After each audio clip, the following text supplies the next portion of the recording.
dear brother, great friend, Michael Dash. Michael, I'd love for you just to share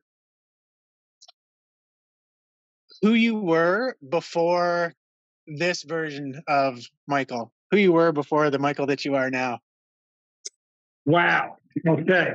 So I'm just trying to get the light out of the audience's eyes. So here we go. Who was I before? What I would tell everybody is I'm a CE mother bleeping O. That's what I would tell everybody for years, for anybody who wanted to listen. That's who I was. I ran a staffing and recruiting business for 12 years. I was in the industry for 20. And, I built that company with a business partner, and I was attached to being an entrepreneur. Like, I was attached to the CEO title. I was attached to the name of it. Like, I was an investor in other companies. I was attached to that. And I was truly convinced that that was who I was as a being. I wasn't a sovereign being. I was a CEO. I wasn't, a being with, millions of cells that can, transition energy into light, and any of these like more spiritual type things. I didn't believe in spirituality. Well, actually, I didn't know what spirituality was. I mean, I was from New Jersey, so they don't talk spirituality there. They don't say manifestation and synchronicity in New Jersey. They say coincidence and work hard. That's what they say. So that's how I grew up in that paradigm. And I was not the best boss either. I wasn't a great leader. For the majority of the time, I ran my company because I could have 100 reasons, but really the main reason is I was disconnected from my soul, disconnected from my purpose. My only focus was money and accumulation and keeping up with the Joneses, keeping up with my friends who had businesses, other entrepreneurs. And so I wasn't, although I was passionate about, closing deals, because that was a high for me, I wasn't doing it from a heartfelt place. And I also went through multiple addictions throughout this time. Wow. Thank you for sharing. Because, we're really talking about peak performance, and it sounds like you were an incredible peak performer in that area of your life as it pertains to money and running companies and that sort of thing. But would you say other areas of your life suffered as a result? For sure. Absolutely. I was also, would say, a peak performer in like physically, in terms of I was always pushing myself physically. So I ran 4 marathons. I climbed Mount Kilimanjaro. I was like an adrenaline junkie, so to speak. I did this race 29:29. So I really love doing those things also. And it definitely affected me. I wasn't, the relationships I had in terms of partners in my life, women in my life, dating, I wasn't there fully. I was always focused on something with work, because when you're an entrepreneur, the buck stops with you. You have to take care of everything. You're responsible ultimately for everything. Now, if you construct a company, right, if you have a big enough company, and you can have people you rely on in charge of these areas. But I wasn't really, even though I had managers and stuff, I wasn't really smart enough at the time, or I should say in tune enough at the time, to delegate properly. So it wasn't all about me. I was still tied up in my ego. So I made the business all about me. And yeah, I suffered because I thought I was somebody when I didn't know actually who I was. So I had this of myself, but that wasn't who I was. If that makes sense. Absolutely. Absolutely. I'd actually like you to go into that. So for anybody who's kind of like, and there are a few things that you mentioned. You mentioned keeping up with the Joneses. right? And like continuing to accumulate stuff, I would imagine, um, and not knowing who you are. So, for anybody else who's out there who's listening, that's maybe in the boat that you were in before. Um, how did you identify that, and how did you realize that you were just pretending, or maybe a shell of who you actually are now?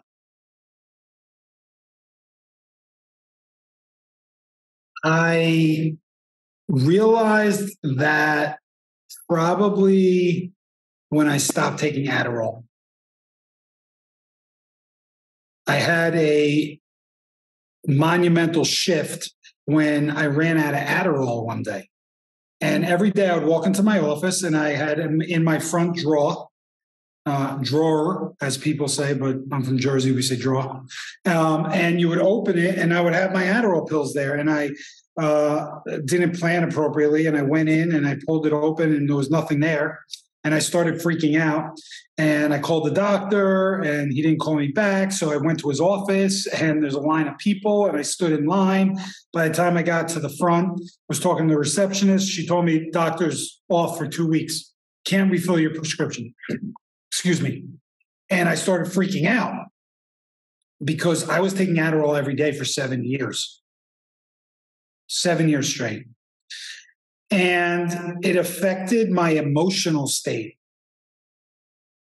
Adderall can make you focus, get real productive, all these things, and can make you very short with people, rude, disconnected from your emotional state, and like feeding off adrenaline nonstop.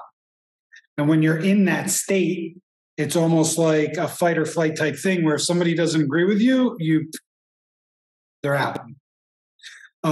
So when I couldn't get Adderall, I went up to the nurse. She's like, no, 2 weeks. I went back to my office. I looked through my phone. Who can I call? Who can get me Adderall on the street? And then I was just like, you know what? Screw it. And 3 days went by and my staff started coming into me and asking me what happened to me. And I was like, what do you mean? They're like, what happened to you, man? These last 3 days, you've been so supportive.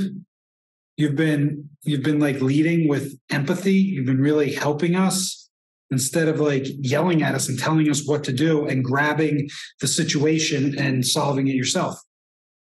And that's when I knew, like, wow, this is really impacting me. And that's when I, quit taking Adderall daily.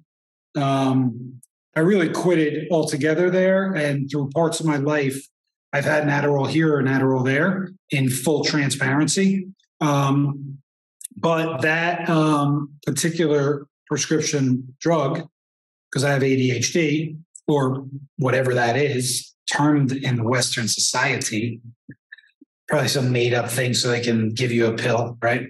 So you can keep paying into the system. That's when I really realized it. But I didn't realize it then. It took me a little while to be off of it, to realize how much more comfortable I was in my body.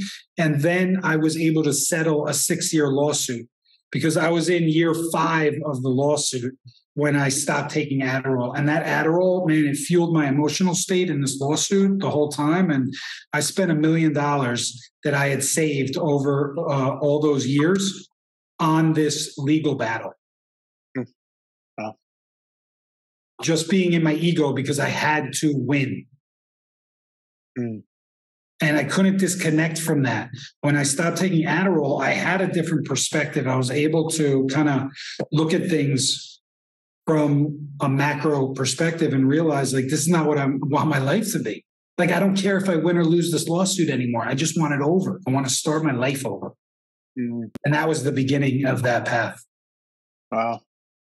So you mentioned Adderall, you mentioned the lawsuit. Any other defining struggles, trials, obstacles that you had to overcome? And so, number one, what were the struggles? How did you identify that you weren't really where you wanted to be and that you had to overcome these things? And then what were the tools that you used to overcome? Great questions. So, first off, I should say I had a 20-year gambling addiction, starting at age 10 when I was introduced to gambling by my uncle. And some people may say, how can you gamble at 10? How are you going to have money at 10? But my dad was an entrepreneur. So I worked for my dad starting at 8 years old. So it might have only been $20, but that's what I had. So I was able to gamble. And in New Jersey, there's a lot of this gambling going on. So after 20 years of gambling, I went to Gamblers Anonymous. And I was part of the program for over 10 years. And I led the program for 5 of those years when I moved from New Jersey to Utah. And I learned principal foundations in that program and worked the steps, which really take inventory of your life, have you go through making amends with people that you hurt and all these other things. And so that was a huge hurdle before the Adderall, before the company. That was a huge hurdle in my life that I overcame. And I realized, though, throughout that, when I was making amends, that the biggest person I hurt was myself. Like I did, luckily for me, wasn't married, didn't have houses, didn't have kids. So I didn't lose all that stuff, which I would have. But I really hurt myself. And then I gambled alone a lot. And then when I stopped gambling, that led me into continuing to kind of be this entrepreneur who isolated himself. And when I did have friends around me, most of them weren't entrepreneurs, and I couldn't speak to them about what was happening in my life. They didn't understand. If you're not an entrepreneur, like it's very hard to understand an entrepreneur and what the responsibilities that they have and how challenging it can be to shut it off.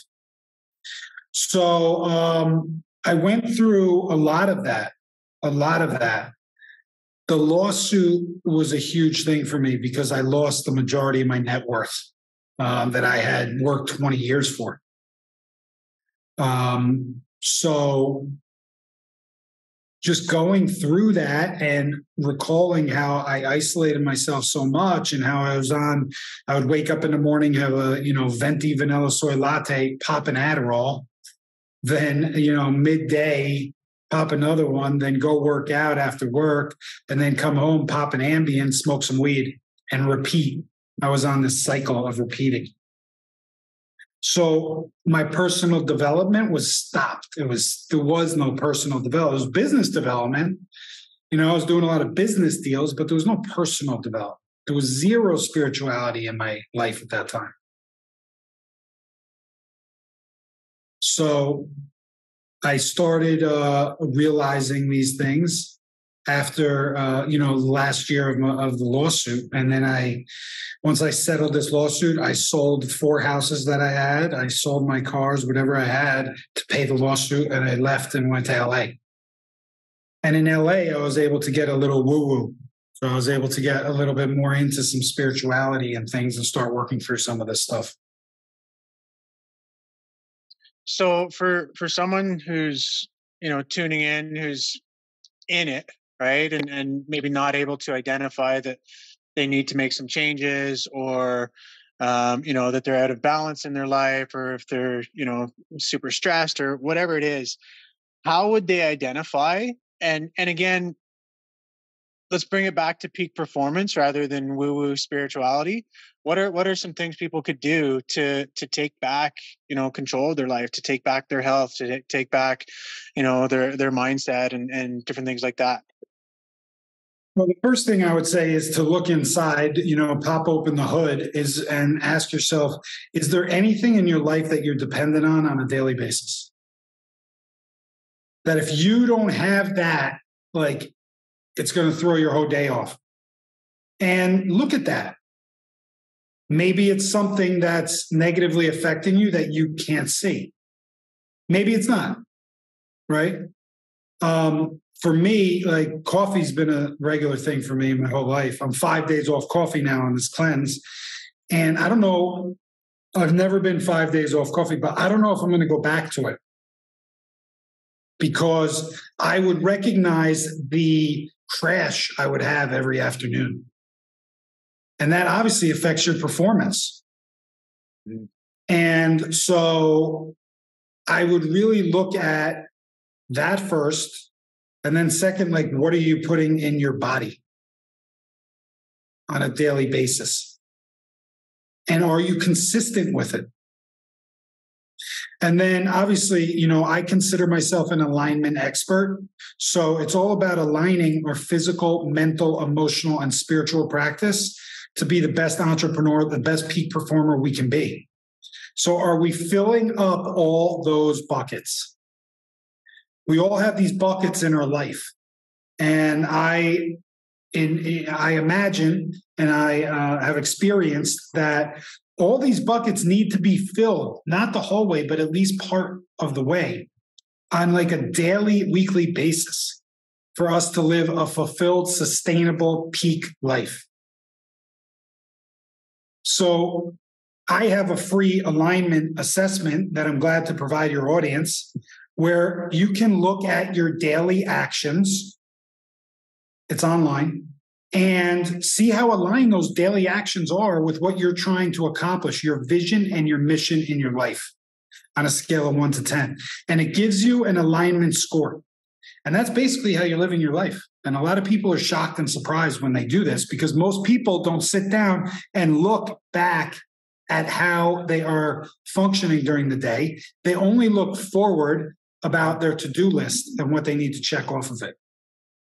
So this gives you a real opportunity. And then there's a couple steps you follow to shift out of that, to shift your alignment score up. So you are focusing your time on higher resonating activities that are getting you closer to your vision and your mission, and that are allowing you to perform at your peak.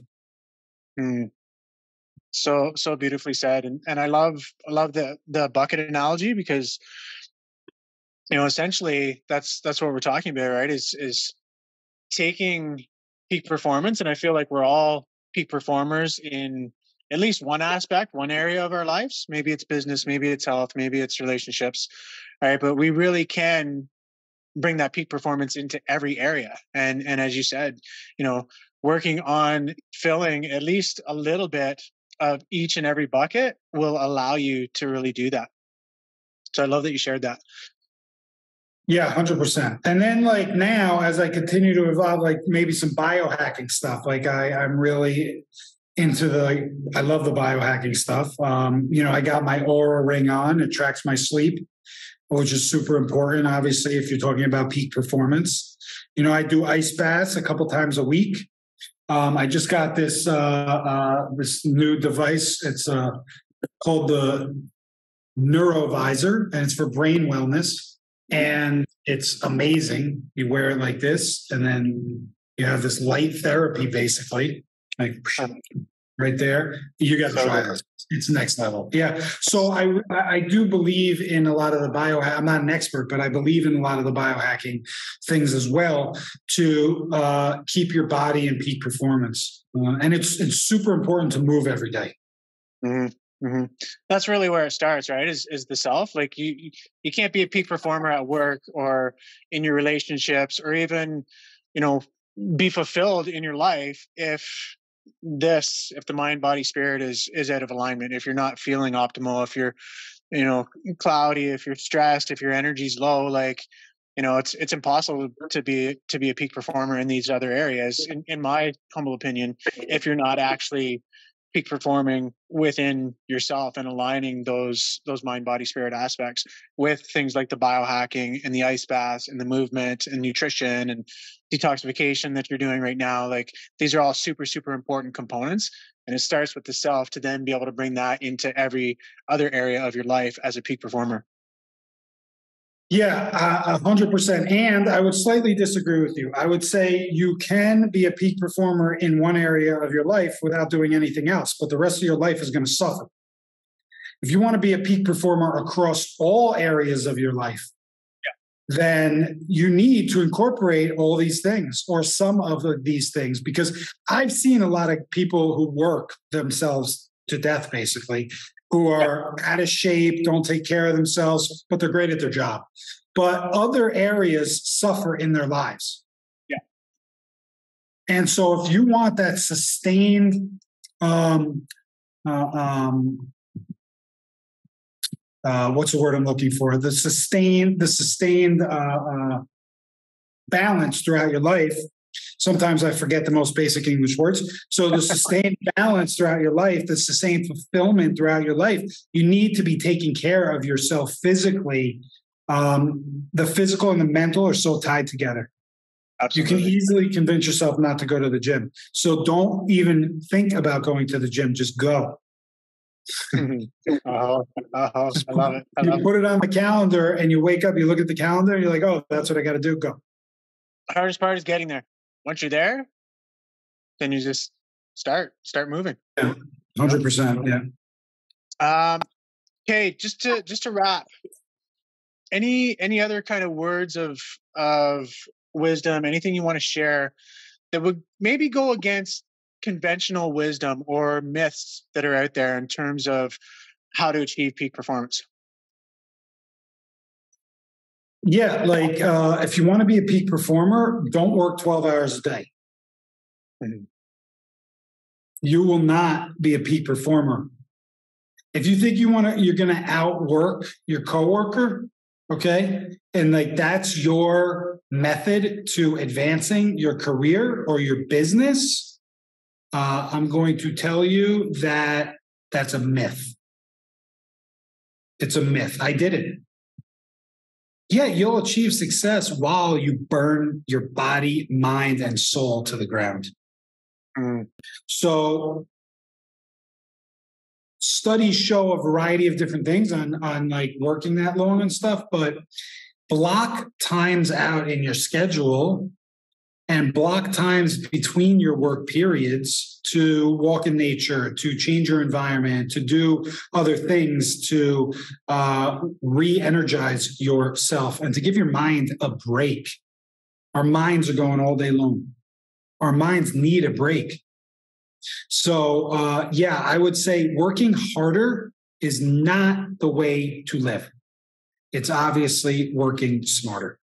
And if you work smarter, then you don't have to work as long as everybody else.